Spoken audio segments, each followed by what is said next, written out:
Hi everyone, this is me Ajit Singh Charak from Yes Chemistry, and today we discuss topic from the physical chemistry, and that is basically chemical kinetics.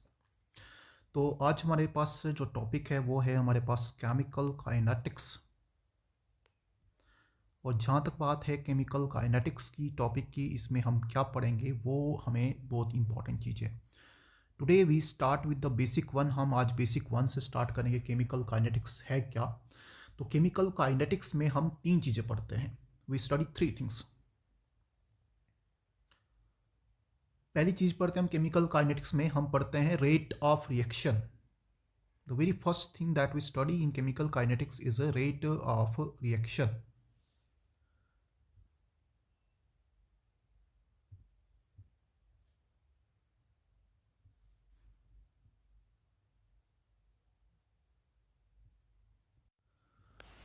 So the first thing that we study is a rate of reaction.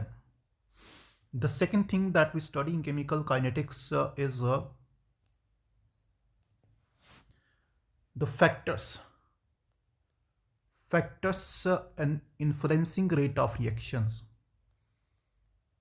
So what are the factors that affect the rate of reactions? Factors influencing or affecting the rate of reaction. So this is the second thing, affecting the rate of reaction. I am writing here ROR, that is rate of reaction. So this is the second thing that we study. The third thing that we study in chemical kinetics is the mechanism with which a reaction proceed. मतलब तीन चीज़ें पढ़ते हैं। पहले पढ़ते हैं speed क्या है, रिएक्शन किस स्पीड से कंपाइल कर रही है, कितना टाइम लगा रही है कंप्लीशन होने के लिए। दूसरे कौन कौन से फैक्टर हैं जो स्पीड को डिक्रीज या इंक्रीज करते हैं। थर्ड थिंग हम पढ़ते हैं मैकेनिज्म क्या है, पाथवे क्या है, जो हमारे पास ये बताएगा कि भाई डिटेल पाथवे बताएगा कि एटम कैसे कंबाइन करेंगे, मॉलिक्यूल कैसे बनेंगे, वो सारा बताता है। ये सीक्वेंस हमारे पास जो बना आपका, जिसमें हम ये बताएंगे कि रेट ऑफ रिएक्शन क्या है, वो सारा डील करता है कौन, केमिकल काइनेटिक्स। और ये जो बताएगा स्टेप वाइज सीक्वेंस क्या है, पाथवे क्या है, वो बताएगा हमारे पास केमिकल काइनेटिक्स। तो सबसे पहली बात, ये तीन चीजें पढ़ते हैं। मतलब हम रेट में पढ़ते हैं, क्या पढ़ते हैं यहाँ पे पढ़ते हैं स्पीड ऑफ रिएक्शन। यहाँ पे पढ़ते हैं स्पीड ऑफ रिएक्शन, किस रेट से रिएक्टेंट मॉलिक्यूल आर कन्वर्ट कर रहे हैं प्रोडक्ट मॉलिक्यूल में पी में, कितने टाइम में, वो है रेट हमारे पास। फैक्टर कौन कौन से रेट को इंक्रीज या डिक्रीज कर रहे हैं, जैसे हमारे पास मेन फैक्टर आता है टेम्परेचर हो गया, भाई टेम्परेचर का इफेक्ट क्या होगा यहाँ पे। नंबर 2 आता है हमारे पास, यहाँ पे बात करूँ तो जैसे टेम्परेचर के बाद the second one factor that is basically surface area क्या है, वो कैसे इफेक्ट कर रहा है रेट रिएक्शन को। नंबर 3 आता है हमारे पास नेचर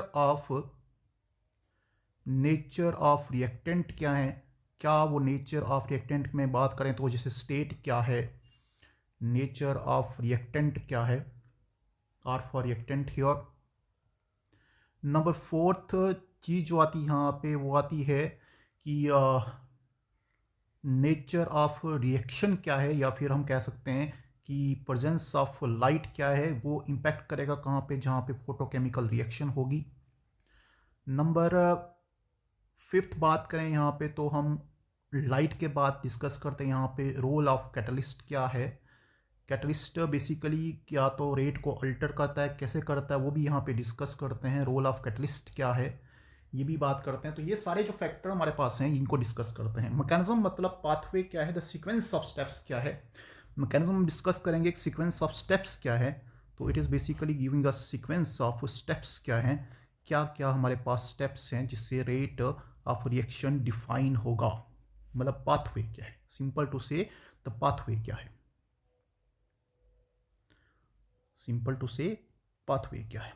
तो ये बात करते हैं हम यहाँ पे।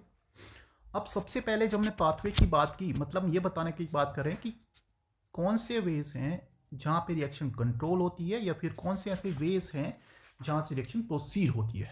तो पहले ये बात की हमने। अब let us come to one by one. तो पहले सबसे पहले बात करते हैं स्पीड की। सबसे पहले बात करते हैं स्पीड की।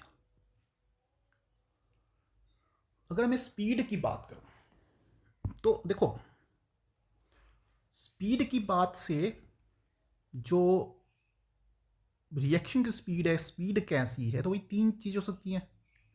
या तो रिएक्शन की स्पीड हो सकती है बिल्कुल एकदम से तेज हो, मतलब वेरी फास्ट हो, फ्रैक्शन ऑफ सेकंड की बात की जाए, वेरी फास्ट हो, स्पीड इज वेरी फास्ट, एक ही चांस हो सकता है। दूसरा केस हो सकता है हमारे पास कि भाई रिएक्शन की स्पीड ना ज़्यादा फास्ट ना ज़्यादा स्लो, मतलब I am talking about moderate.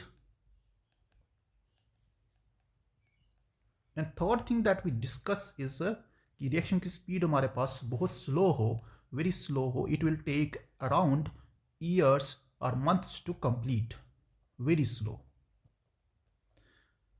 Very slow हो। वेरी फास्ट में क्या आएगा, वेरी फास्ट स्पीड में क्या होगा, दैट्स अ वेरी इंपॉर्टेंट। और इसी स्पीड को हम एक और नाम देते हैं जो हमारे पास है आपका इंस्टेंटेनियस स्पीड।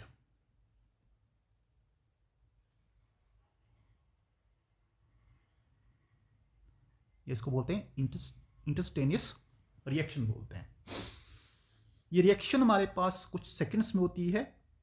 लाइकवाइज अगर मैं आपको यहाँ पे सिंपलीफाई करके बता दूँ तो it will take almost 10 raised power -14 से लेके 10 रेज्ड पावर -16 सेकंड। अब ये सोचोगे कितना, एक सेकंड का कम से कम 10 रेज्ड पावर 14 पार्ट जो है उसमें यहाँ पे ये हो रही है। So it require how much seconds, it require the minimum time to complete the reaction course.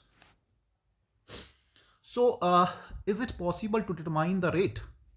So, of course, the rate of reaction is difficult to determine. The rate of reaction is difficult, not only difficult, but you can say impossible to determine. Impossible to determine.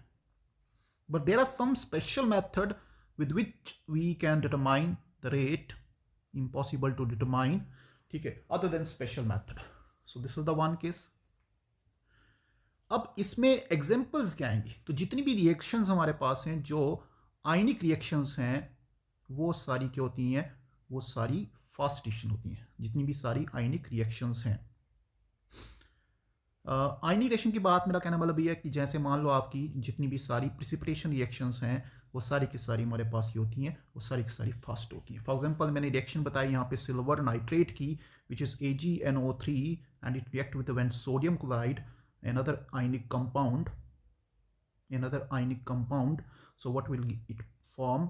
तो ये बनाएगा हमारे पास यहाँ पे silver chloride which is AgCl plus बनाएगा हमारे पास यहाँ पे क्या बनाएगा, ये बनाएगा sodium nitrate, and you get the precipitates of silver chloride which are basically white in color, and this is example of double displacement. Along with that it is a ionic reaction. तो एक ही हो गई भी यहाँ पे। The second one is जैसे हम बात करते हैं यहाँ पे बेरियम क्लोराइड की, इसका मैंने एक्वा सोल्यूशन लिया, इसको ट्रीट किया हमारे पास सल्फ्यूरिक एसिड से, दैट इज H2SO4 से। यहाँ पे भी दो मॉलिक्यूल्स हैं, उनके आयंस एक्सचेंज होंगे, डबल डिस्प्लेसमेंट होगी हमारे पास, और यहाँ पे बनते हैं PPT किसके, यहाँ पे बनते हैं PPT हमारे पास again we get white PPT of barium sulphate which is insoluble in water, along with हमें मिलेगा 2 times HCl मिलेगा, ठीक है। अब अगर मैंने यहाँ पे कहा कि ये आयनिक रिएक्शंस हमारे पास प्रिसिपिटेशन होती है, यहाँ पे एक और रिएक्शन हमारे पास है जिसका एग्जांपल है हमारे पास जो भी डबल डिस्प्लेसमेंट है, that is called neutralisation reaction भी होती है हमारे पास। It will also take fraction of seconds. अब इससे न्यूट्रलाइजेशन में क्या आएगा भाई, देखो इसमें आएगा जैसे हमारे पास हम रिएक्शन करते हैं किसी एसिड की, मैं एग्जाम्पल लेता हूँ HCl की, and you treat it with a base like example is NaOH। So acid base में क्या होता है हमारे पास, we get salt and water, तो हमारे पास सॉल्ट बनेगा NaCl प्लस क्या मिलेगा, वाटर मिलेगा, water is basically H2O। So all these reactions are basically very fast reaction and these reactions are of ionic nature. तो पहले आपको ये याद रखना है। तो एक सिंपल सी मैं बात बता दूंगा आपको। सो बात ये है कि भाई अगर कोई भी रिएक्शन आयनिक है वो कहाँ पे आएगी, वो आएगी आपके फास्ट रिएक्शन में आएगी। Let us move forward.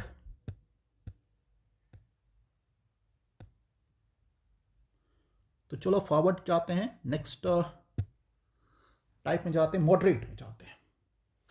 देखो मॉडरेट से अगर मैं बात करूं, जो भी हम स्टडी करेंगे अगले लेक्चर्स में, वो सारी मॉडरेट होंगी। और मॉडरेट बेसिकली मैं बात करूं यहाँ पे, तो मॉडरेट में जो टाइम होता है that is of some we can say specific nature. तो वो जितनी भी रिएक्शंस हैं, जो मॉलिकुलर रिएक्शंस, वो सारी की सारी मॉडरेट हैं। फॉर एग्जांपल मैं यहाँ पे बताता हूँ मॉडरेट में, तो आते हैं मॉडरेट में। सो मॉडरेट में we have like decomposition of hydrogen peroxide, that is H2O2। Hydrogen peroxide जब डिकम्पोज करता है क्या देता है यहाँ पे, ये डिकम्पोज करता है थर्मली हमारे पास, और देता है हमारे पास क्या देता है, वाटर देता है, प्लस देगा हमारे पास 1/2 ऑफ ऑक्सीजन। ठीक है भाई, यहाँ पे एक ये हो गया। इसी तरह से डिकम्पोजिशन किसका, नाइट्रोजन डाई नाइट्रोजन पेंटॉक्साइड का, दैट इज N2O5, ये भी डिकम्पोज करता है। और जब डिकम्पोज करे तो क्या देगा, ये देगा हमारे पास यहाँ पे N2O4 which is dimer of NO2 plus क्या देगा यहाँ पे O2 देगा। इसको बैलेंस करने की बात करें यहाँ पे, तो ये होगा भैया आपका ट्वाइस टाइम्स, यहाँ पे ये भी बनेगा आपका ट्वाइस टाइम्स, और आगे बैलेंस होगा। ठीक है। One more reaction is basically here the hydrolysis of the ester. तो हमारे पास कोई एस्टर है जैसे RCOOR है, जब इसको हाइड्रोलिसिस करते हैं, किसके साथ करते हैं, वाटर के साथ करते हैं या बेस के साथ करते हैं, जो भी हमारे पास है। लेट्स से इसको मैंने हाइड्रोलिसिस की विद बेस, तो ये क्या देगा भाई यहाँ पे, ये देगा हमारे पास सॉल्ट, पहले ये देगा सोडियम सॉल्ट ऑफ एसिटिक जो भी होगा एसिड होगा। ठीक है भाई, यहाँ पे sodium salt of acid along with ये देगा हमारे पास एक एल्कोहल मॉलिक्यूल, तो हो गया भी ester alcohol. Next inversion of cane sugar, and we have a cane sugar C12H22O11। जब इसको मैंने रिएक्ट किया वाटर के साथ, ये हो जाता है इन्वर्ट, ज्योमेट्री पलट देता है हमारे पास, और बनाता है हमारे पास ग्लूकोज C6H12O6 प्लस हमारे पास C6H12O6। तो ये बनती है यार सारी की सारी moderate speed reaction. Moderate speed reaction जो हमारे पास है, इसमें हमारे पास जो टाइम होता है, so remember here that the rates are measurable, rates are measurable. ठीक है भाई, यहाँ पे तो ये आपको याद रखना है, इनकी केमिकल काइनेटिक स्टडी की जाती है। अब बात करते हैं यहाँ पे स्लो रिएक्शन की भी, वेरी स्लो रिएक्शन की बात करते हैं। So what are slow speed reactions? देखो slow speed reactions can take months, can take year to just make it complete, and they are mostly measurable at room temperature. So it is very difficult to know their kinetics because they are extremely slow. For example, I am telling you that the reaction of the H2 and O2, that is hydrogen and oxygen, at a room temperature. What is room temperature? That is at 298 Kelvin, will occur at its own natural way, and it will take almost a large time, and it will form a water molecule। इसको balance करने यहाँ पे twice लगाते हैं, और ये हमारे पास आपकी स्लो स्पीड रिएक्शन है। तो ये पहली बात याद रखना, फॉर्मेशन ऑफ वाटर जो है स्लो स्पीड रिएक्शन है। इसी तरह से हमारे पास नेक्स्ट बताते हैं, रूम टेम्परेचर पे ही कार्बन जब रिएक्ट करेगा किसके साथ, ऑक्सीजन के साथ। ठीक है, at room temperature that is again 298 kelvin पे। ठीक है, तो ये क्या बनाएगा, ये बनाएगा कार्बन डाइऑक्साइड, ये भी एक आपका स्लो रिएक्शन है। ठीक है, तो next one we can say the very important reaction that you know very well is the rusting of iron. The rusting of iron is also a very slow reaction, is also a very slow reaction।